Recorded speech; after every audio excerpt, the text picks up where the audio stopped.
Hello, I'm Catherine Whall Smith, and I would like to share the story of my piece in Quilt National 2021. This piece is number 7 in my Transfusion series that started years ago.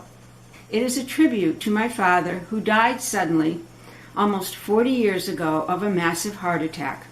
Though his physical body is gone, his spirit has definitely passed on like a blood transfusion into his children, grandchildren, and great-grandchildren. On Friday, October 12, 1979, the phone rang. My father, Thomas Wall, had died suddenly as he bicycled on the side of the street to a store near the family home in Manchester, New Hampshire. At the age of 67 plus, he always seemed very fit to me. They said he was gone before he hit the ground, due to a heart attack.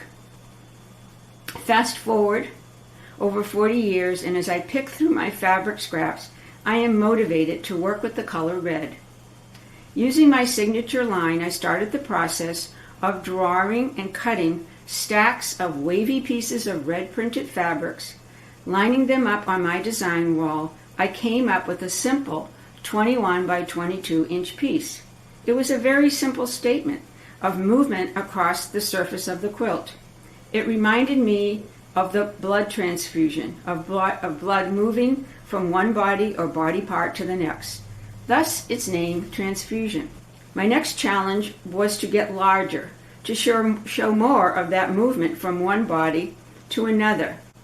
Number 7, Transfusion in 2 parts, the piece in this show, was conceived and executed. Black and red lines were added to connect the bodies. Hours and hours, days and days turned into months of hand quilting. This was the whole, but when I studied it, I saw the parts. I then started to create smaller 12 by 12 sections of the larger quilt that spoke to me.